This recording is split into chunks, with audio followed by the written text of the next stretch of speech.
Hello students, this is Tanu Malik from English class and today our chapter is The Great Stone Face 1 written by Nathaniel Hawthorne. So let's start.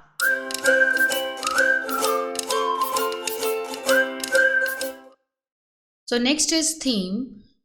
Theme हमें यहाँ पे बता रहा है कि जैसे ही हम किसी चीज़ के बारे में बिलीव करना स्टार्ट कर देते हैं, हम किसी चीज़ पर विश्वास करना स्टार्ट कर देते हैं तो वैसा ही वो सब होने लग जाता है। अगर हम अपनी लाइफ में पॉजिटिव सोचते हैं तो हमारे साथ पॉजिटिव ही होता जाता है। इसीलिए बोला जाता है कि हमें हर टाइम पॉजिटिव रहना चाहिए, we should be positive. Another thing is, अगर हम कोई काम दिल से करना चाहते हैं, बहुत शिद्दत से करना चाहते हैं तो उस काम को हमें करने से कोई नहीं रोक सकता। एंड इस चैप्टर में हम पढ़ेंगे कि नेचर हमारी सबसे बेस्ट टीचर होती है। माउंटेन्स, हिल्स, रॉक्स, इनसे हमें वैल्यूज़ मिलती हैं डिटर्मिनेशन की, और इनसे हमें ये भी सीखने को मिलता है कि चाहे हमारी लाइफ में कितनी भी परेशानियां क्यों ना आ जाए, हमें डटकर उनका सामना करना चाहिए। So let's start the chapter. So first of all, we learn about the characters in this chapter. There are a lot of characters. First is Ernest and his mother. Second, जब Ernest adulthood में आ जाएगा, जब वो young हो जाएगा, character is same but the stage is different. Next character is the Great Stone Face, जो कि एक mountain range है. Then some village people who live together for thousands of years. and दो कैरेक्टर्स हैं जिनकी entry होगी. First is Mister Gathergold and second is commander of army जिनका name है Blood and Thunder. First paragraph, it is about Ernest and his mother talking about the great stone face. One afternoon, when the sun was going down, a mother and her little boy sat at the door of their cottage talking about the great stone face. Afternoon के बाद जब शाम होने वाली थी तो Ernest और उसकी मदर बात कर रहे थे ग्रेट स्टोन फेस के बारे में. और वो कहाँ बैठे थे? अपने छोटे से घर में. वहाँ से ग्रेट स्टोन फेस बिल्कुल सामने नजर आता था. They had only to lift their eyes and there it was. जैसे ही उनकी आंखें खुलती हैं या जैसे ही वो सामने देखते हैं, उनको बिल्कुल सामने नजर आते हैं वो माउंटेन्स जहाँ पे वो ग्रेट स्टोन फेस है. Plain to be seen through miles away with the sunshine brightening all its features. जैसे ही इन माउंटेन्स पर थोड़ी सी भी धूप पड़ती है, उस माउंटेन के जो फीचर्स हैं, जो वो फेस बना हुआ है, वो बहुत क्लियरली दिख जाता है. Now what is that great stone face? The Great Stone Face was a work of nature, formed on the perpendicular side of a mountain by some immense rocks. जो ग्रेट स्टोन फेस है वो बिल्कुल 90 degree के angle पर बना हुआ है और इसके आसपास भी पहाड़ ही पहाड़ हैं. Which had been thrown together so that when viewed at a proper distance they resembled the features of human face. जब इस माउंटेन रेंज को एक प्रॉपर डिस्टेंस से हम देखते हैं तो दूर से देखने पर उसका एक फेस नजर आता है. And this is that great stone face. If the spectator approached too near, he lost the outline of the enormous face and could see only a heap of gigantic rocks piled one upon another. अगर कोई भी viewer उसको बहुत पास जाके देखने की कोशिश करे तो उसके जो फीचर्स हैं वो उसे नहीं नज़र आएंगे, क्योंकि जो ग्रेट स्टोन फेस है वो बहुत दूर से ही नज़र आता है. अगर पास जाके देखने की कोशिश करेंगे तो सिर्फ चट्टानें नज़र आएंगी एक दूसरे के साथ जुड़ी हुई. Next is, but seen from the distance the clouds clustering about it, the great stone face seemed positively to be alive. अगर ग्रेट स्टोन फेस को एक डिस्टेंस से देखें तो ऐसा लगता है कि कोई बिल्कुल जीवित प्राणी है, जैसे कि उसमें जान डली हुई है. और उसके आसपास सुबह या शाम के टाइम थोड़े थोड़े क्लाउड्स भी आ जाते हैं. It was the belief of many people that the valley owed much of its fertility to the being face that was continually beaming over it. इस गांव के लोगों का ये मानना है कि जो भी यहाँ की उपवज है या जो ये लैंड यहाँ की इतनी फर्टाइल है, जो ये इतनी ग्रीनरी है, ये ग्रेट स्टोन की वजह से है, क्योंकि लोगों का मानना है कि ग्रेट स्टोन फेस हमारे लिए लकी है और इस विलेज को इसका वरदान मिला हुआ है। Now what Ernest is thinking about the great stone face. A mother and her little boy, as we said earlier, sat at the door of their cottage. Cottage is the small house. Gazing. Gazing means looking continuously at the great stone face and talking about it. The child's name was Ernest, and Ernest is the main character of the story. जो Ernest और उनकी mother हैं वो दोनों अपने छोटे से घर के दरवाजे पर बैठकर ग्रेट स्टोन फेस की तरफ देखते रहते हैं और उसके बारे में बात करते रहते हैं। Mother said he while the great face smiled on him, I wish that it could speak, for it looks so very kindly that its voice must indeed be pleasant. Now Ernest is saying to his mother when the great stone face smiled on him. जब Ernest great stone face को दूर से देखता है तो उसको लगता है कि ग्रेट स्टोन फेस उसको स्माइल दे रहा है। ही विश कि काश जो ग्रेट स्टोन फेस है वो बोल सकता और मैं उसकी आवाज़ सुन सकता। अर्नेस्ट को लगता है कि ग्रेट स्टोन फेस की वॉइस बहुत ही प्लेजेंट होगी, बहुत ही अच्छी होगी। Now Ernest mother would tell him about a prophecy. What is a prophecy? Prophecy mean भविष्यवाणी। If I ever see a man with such a face, I should love him very much. If an old prophecy should come to pass, answered his mother. Ernest अपनी mother को बताता है कि अगर मुझे ऐसा कोई भी इंसान ग्रेट स्टोन फेस के जैसा लगा तो मैं उसे बहुत प्यार करने वाला हूँ। लेकिन अर्नेस्ट की मदर कहती है ऐसा तुम तभी कर पाओगे जब वो जो गांव की भविष्यवाणी है वो सच होगी। अब जो गांव की भविष्यवाणी है वो क्या है? We may see a man some time with exactly such a face as that. What prophecy do you mean dear mother? Eagerly enquired Ernest.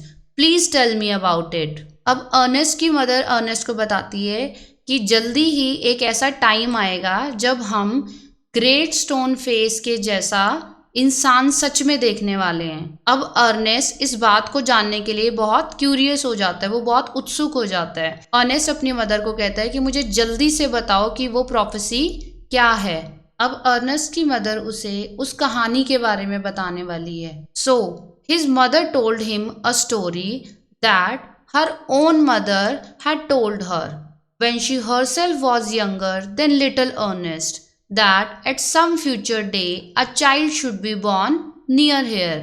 Ernest की मदर उसको बताती है कि जब वो खुद बहुत छोटी सी थी तो उनकी मदर ने यानी कि अर्नेस्ट के नानी ने उनको ये बताया था कि किसी न किसी दिन एक छोटा सा बच्चा आएगा जो कि बिल्कुल ग्रेट स्टोन फेस जैसा होगा। Who was destined to become the greatest and noblest person of his time and whose face in manhood should bear an exact resemblance to the great stone face. Ernest की mother बताती है कि जो वो छोटा सा बच्चा आएगा उसकी डेस्टिनी यानी उसकी किस्मत में ही लिखा होगा कि वो अपने टाइम का ग्रेटेस्ट और नोबलेस्ट ह्यूमन बीइंग होगा और जब वो बड़ा हो जाएगा तो उसकी resemblance exact great stone face जैसी होगी।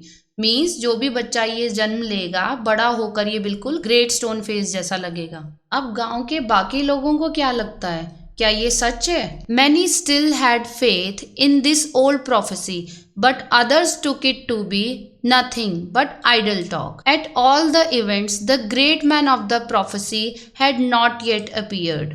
अब गांव वालों का मानना है कि ये सब बेकार की बातें हैं, आज तक तो ऐसा कोई इंसान आया नहीं जिसका फेस मिलता हो, तो शायद ये भविष्यवाणी सच्ची नहीं है। Oh mother cried Ernest clapping his hands above his head, I do hope that I shall live to see him. अब अर्नेस्ट को लगता है कि अगर अभी तक वो नहीं आया तो पता नहीं वो कितने साल में आएगा, लेकिन फिर भी वो बहुत एक्साइटेड है और क्लैपिंग करते हुए वो बोलता है काश मैं उसे देखने के लिए जिंदा रह सकूं। Now Ernest is very excited to see the man who will resemble exact like Great Stone Face. His mother was an affectionate and thoughtful woman. It was proper, she thought, not to discourage the fanciful hopes of her little boy. So she said to him, perhaps you may.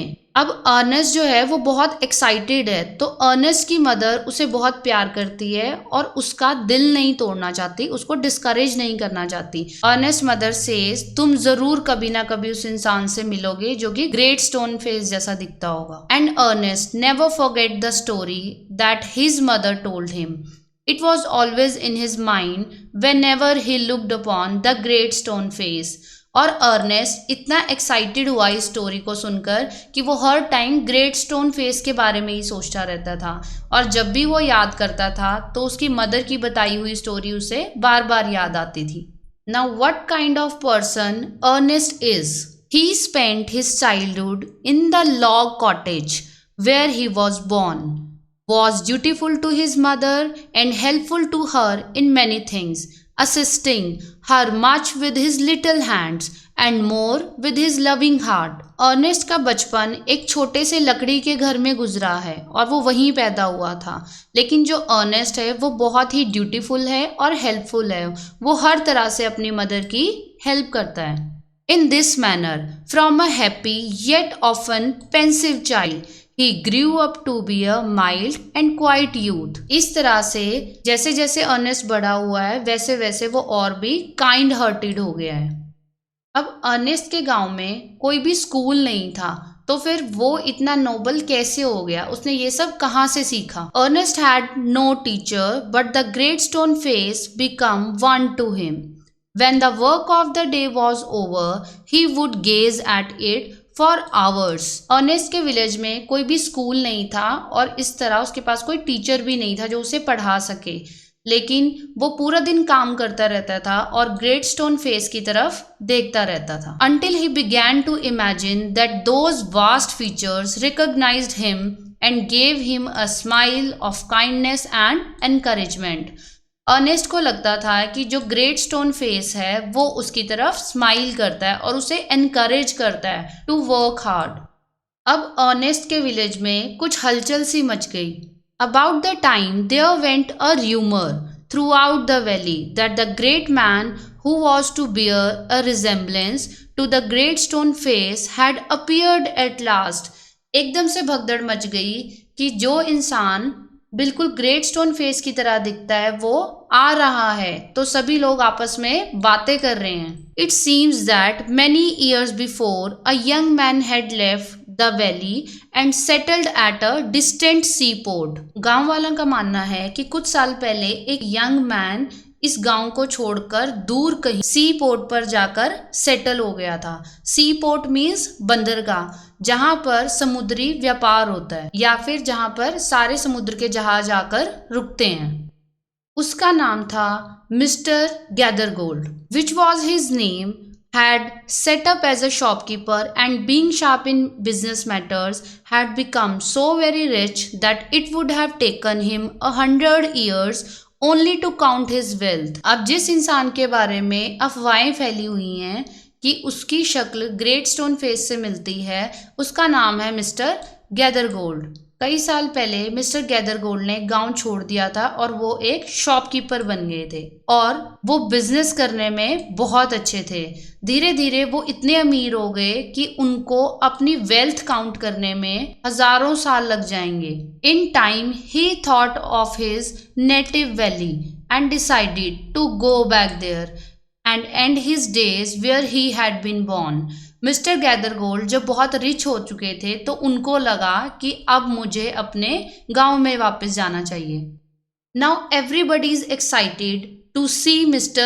Gathergold। Ernest had been deeply stirred by the idea that the great man, the noble man, the man of prophecy, after so many ages of delay, was at length to be seen in his native valley। अब Ernest इस idea से बहुत excited था कि इतनी जल्दी वो man of prophecy वापस गांव में आ गया है। While the boy was still gazing up the valley one day and imagining that the great stone face returned his gaze, the noise of wheels was heard and a crowd of people cried, "Here comes the great Mr. Gathergold"। जिस time Ernest great stone face की तरफ continuously देख रहा था और कुछ सोच रहा था, एकदम से गांव वालों का शोर आता है और एक आवाज आती है, और वो आवाज थी एक घोड़ा गाड़ी की जिसमें मिस्टर गैदरगोल्ड आए हैं। The noise of wheels was heard and a crowd of people cried, here comes the great Mister Gathergold. A carriage drawn by 4 horses dashed round the turn of the road. गांव वालों की भीड़ इकट्ठी हो जाती है और वो देखते हैं एक बड़ी सी घोड़ा गाड़ी वहां कर रुकी है और उसमें बैठे हुए हैं mister गैदरगोल्ड। Now, Mr. Gathergold has reached. Within it, thus partly out of the window appeared the face of an old man with yellow skin. अब गांव वाले देख रहे हैं कि उस घोड़ा गाड़ी में से उतरे हैं एक बूढ़े आदमी जो है Mister Gathergold. The very image of the great stone face, shouted the people. अब सब लोग आपस में डिस्कस कर रहे हैं कि एकदम ग्रेट स्टोन फेस जैसी ही शक्ल है। अब गांव के लोग बहुत ही खुश हैं। Sure enough the old prophecy is true, here we have the great man at last. गांव के लोग अब जश्न मना रहे हैं और वो इस बात के लिए खुश हैं कि जो भविष्यवाणी थी वो सच हो गई है। And what greatly puzzled Ernest, they seemed actually to believe that here was the likeness which they spoke of. Ernest को अभी भी डाउट है कि ये ग्रेट स्टोन फेस है या नहीं, क्योंकि अर्नेस्ट को अभी भी श्योरिटी नहीं हुई है। लेकिन बाकी गांव के सभी लोग बहुत खुश हैं क्योंकि उन्होंने इस चीज पर विश्वास कर लिया है कि यही वो ग्रेट स्टोन फेस है। अब अर्नेस्ट बहुत ही उदास है। क्यों? He turned away sadly from the wrinkled shrewdness of that unpleasant face. Ernest ने मिस्टर गैदरगोल्ड को देखा है लेकिन उनको वो झुर्रियों भरा फेस बिल्कुल भी ग्रेट स्टोन फेस जैसा नहीं लगा और ना ही वो काइंडनेस है उस फेस पर जो कि अर्नेस्ट ग्रेट स्टोन फेस की तरफ देखते हुए ऑब्जर्व करता है। अब अर्नेस्ट फिर से वेट करेगा कि कभी ना कभी कोई ऐसा आएगा जिसका फेस ग्रेट स्टोन से मिलता होगा। And gazed up the valley where the stone face seemed to say, he will come, fear not Ernest, the man will come. The years went on and Ernest grew to be a young man. जब Ernest बहुत उदास था और वो great stone face की तरफ देखता है तो उसे एक हिम्मत मिलती है। उसे ऐसा लगता है जैसे ग्रेट स्टोन फेस उससे ये कह रहा हो कि अर्नेस्ट उदास मत हो, कभी ना कभी वो इंसान जरूर आएगा। और जल्दी ही अर्नेस्ट बड़ा हो जाता है। He attracted little notice from the inhabitants of the valley. They saw nothing remarkable in his way of life. गांव के लोगों ने भी ये नोटिस किया कि अर्नेस्ट जो है वो थोड़ा बड़ा हो गया है, लेकिन उन्हें ऐसा उसकी लाइफ में कोई भी चेंज नजर नहीं आया। अर्नेस्ट में अब एक ही चेंज आया था और वो था दिन भर दिन अर्नेस्ट का ग्रेट स्टोन फेस की तरफ झुकाव। When the labor of the day was over, he still loved to gaze upon the great stone face. Their idea was that this was a folly, but pardonable, because Ernest was industrious, kind and neighborly. गांव के लोगों को ये बात बहुत अजीब लगती थी कि अर्नेस्ट सारा दिन काम करने के बाद उस ग्रेट स्टोन फेस की तरफ ही देखता रहता है। उन्हें लगता है कि ये अर्नेस्ट की मूर्खता है, बट पार्डनेबल, लेकिन ये माफ़ी के योग्य है। क्यों? क्योंकि जो अर्नेस्ट है वो बहुत ही मेहनती था, बहुत काइंड नेचर का था और सबकी मदद करता था। They didn't know that the great stone face had become a teacher to him and that the sentiment which was expressed in it would enlarge the young man's heart. गांव के लोगों को ये नहीं पता था कि ग्रेट स्टोन फेस अर्नेस्ट का टीचर बन चुका है और अर्नेस्ट के भाव जुड़े हुए हैं ग्रेट स्टोन फेस के साथ, और जो कुछ भी वो सीख रहा है वो सब उसी की हेल्प से सीख रहा है। अर्नेस्ट हर टाइम ग्रेट स्टोन फेस को देखकर कुछ ना कुछ सीखता रहता था। Fill it with deeper sympathies than other hearts, they didn't know that from this would come a better wisdom than could be learn from books. Ernest का मानना था जितना वो ग्रेट स्टोन फेस से सीख रहा है और समझदार होता जा रहा है, इतना तो वो बुक्स से भी नहीं सीख सकता था। Neither did Ernest know that the thoughts which came to him so naturally in the fields and at the fireside were of a higher tone than those which all men shared with him. Ernest का मानना था कि जब वो nature के contact में होता है तो उसे बहुत अच्छे और ऊंचे विचार उसके मन में आते हैं और ऐसे विचार उसके साथ कोई और शेयर नहीं कर सकता। अर्नेस्ट आज भी इंतजार में है कि कभी ना कभी वो इंसान जरूर आएगा। A simple soul, simple as when his mother first told him the old story, he beheld the marvelous face looking down the valley and still wondered why its human likeness was so long in coming। Ernest आज भी उतना ही simple इंसान है जितना कि वो अपने childhood में था, जब उसकी मदर ने उसे पहली बार वो स्टोरी सुनाई थी, और आज भी वो उसी क्यूरियोसिटी से वेट कर रहा है उस इंसान की जिसका फेस मिलता होगा ग्रेट स्टोन फेस से। Now something bad happened. Mister Gathergold had died. By this time, poor Mr. Gathergold was dead and buried. His wealth, which was the body and spirit of his existence, had disappeared before his death. Mister Gathergold की death हो चुकी है और उनके मरने से पहले उनके पास जितनी भी संपत्ति थी उसे वो खो चुके थे। हो सकता है शायद इसी गम में उनकी डेथ हो गई हो। अब गांव के सभी लोग फिर से कुछ डिस्कस कर रहे हैं। Since the melting away of his gold, it had been generally agreed that there was no great likeness after all between the ruin merchant and the majestic face upon the mountain.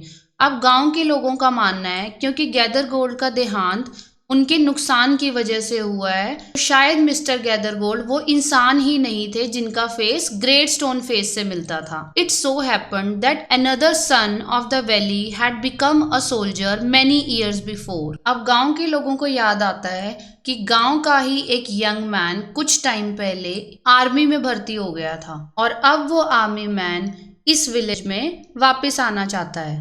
So after a great deal of hard fighting, he was now a famous commander. Commander means जो army में एक बहुत बड़ा officer होता है। He was known on the battlefield by the name of Blood and Thunder.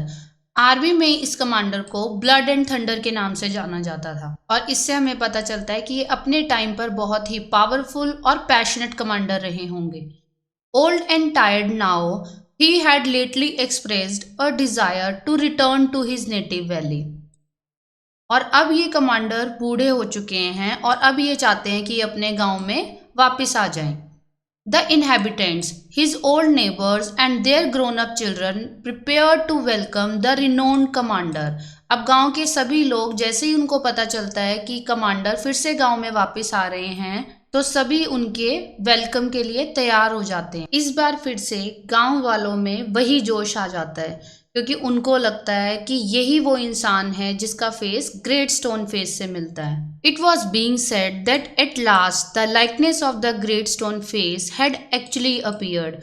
अब सबको यकीन हुआ कि यही वो इंसान है जिसका फेस रियलिटी में मिलता है। Great therefore was the excitement throughout the valley, and many people who had never once thought of glancing at the great stone face now spent much time in gazing at it. अब गांव के सभी लोगों में ये बात फैल चुकी थी और जो लोग कभी ग्रेट स्टोन फेस की तरफ नहीं भी देखते थे उन्होंने भी उसको बहुत देर तक देखना शुरू कर दिया। For the sake of knowing exactly how Journal Blood and Thunder looked, क्योंकि वे सभी ये जानना चाहते थे कि ब्लड एंड थंडर रियलिटी में दिखते कैसे हैं और उनकी ग्रेट स्टोन फेस से कितनी रिजेम्बलेंस है। अब गांव के सभी लोग उस जगह पर आ जाते हैं जहां पर कमांडर ब्लड एंड थंडर आने वाले हैं। On the day of the general's arrival, Ernest and all other people of the valley left their work and proceeded to the spot where a great banquet had been prepared. Banquet का मतलब होता है ऐसी जगह जहाँ सभी लोग इकट्ठे बैठकर खाना खाएंगे। Soldiers stood up on guard, flags waved and the crowd roared. Now commander Blood and thunder जो कि आर्मी के सबसे बड़े ऑफिसर हैं, उनके वेलकम के लिए गांव के सभी लोग अपना काम छोड़कर बैंक्वेट पर इकट्ठे हो गए हैं जहां पर वो उनका वेलकम करेंगे। उनके वेलकम के लिए कुछ सोल्जर्स रास्ते में खड़े हैं और लोगों के हाथ में फ्लैग्स हैं और सभी गांव के लोग उनका वेलकम करते हुए हुटिंग कर रहे हैं क्योंकि वो सभी बहुत खुश हैं और एक्साइटेड हैं। Now Ernest is extremely excited to see Commander Blood and Thunder. Ernest was standing too far back to see Blood and Thunder's face. However, he could hear several voices Ernest भी बहुत excited है और वो भी blood and thunder को देखने के लिए आया है, पर वो काफी पीछे खड़ा हुआ है और उसे लोगों की आवाज सुनाई दे रही है। It is the same face exactly, cried one man dancing for Joy. उसे बहुत तेज तेज आवाज सुनाई देती है कि एक आदमी जोर जोर से नाच रहा है और ये चिल्ला रहा है कि ये बिल्कुल सेम फेस है। अब गांव के सभी लोग आपस में बात करते हुए कहते हैं, wonderfully, like it, that's a fact, replied another, and why not, cried a third. He is the greatest man of this or any other age, beyond a doubt. गांव के सभी लोग बहुत खुश हैं और आपस में बात कर रहे हैं कि यही वो फेस है जो बिल्कुल एग्जैक्ट रिजेंबल करता है, और क्यों नहीं होगा, एक तीसरा आदमी बोलता है, क्योंकि कमांडर ब्लड एंड थंडर अपने टाइम के ग्रेटेस्ट मैन रहे हैं। Ernest at last could see the general's face, and in the same glance to the side he could also see the great stone face. अब Ernest भी journal का face देखता है और यहीं से अर्नेस्ट को पीछे ग्रेट स्टोन फेस भी नजर आ रहा है। लेकिन अर्नेस्ट को अभी भी थोड़ा सा डाउट हो रहा है। If there was such a likeness as the crowd proclaimed, Ernest could not recognise it. Fear not, Ernest, said his heart, as if the great stone face was whispering to him. Fear not, Ernest, he will come. गांव के सभी लोग ये विश्वास दिला रहे हैं कि commander Blood and thunder he great stone face से मिलते जुलते हैं, लेकिन अर्नेस्ट इस चीज को बिल्कुल भी पहचान नहीं पा रहा है, उसे अभी भी डाउट है। तो अर्नेस्ट के अंदर से आवाज आती है, फियर नॉट अर्नेस्ट। अब अर्नेस्ट को इस बात पर विश्वास नहीं हो रहा है कि ब्लड एंड थंडर का फेस ग्रेट स्टोन फेस से मिलता है, तो वो अपने आप को समझाते हैं कि कभी ना कभी वो इंसान जरूर आएगा जो एग्जैक्टली ग्रेट स्टोन फेस जैसा दिखता होगा। So this is the end of the part 1। यहाँ तक हमने ये पढ़ा है कि अर्नेस्ट को अभी भी डाउट है कि ग्रेट स्टोन फेस जैसा आदमी कभी ना कभी जरूर आएगा, और वो अभी भी सेटिस्फाइड नहीं है। So this is part 1। जो बाकी की स्टोरी बची है वो हम पार्ट 2 में करेंगे। So this is the end of the pome. Thank you for watching this video. अगर आपको वीडियो पसंद आई तो चैनल को सब्सक्राइब करना है और बेल आइकन को प्रेस करना है, ताकि जैसे ही इसका नेक्स्ट पार्ट आए आपको इसका नोटिफिकेशन मिल जाए। Thank you, bye bye.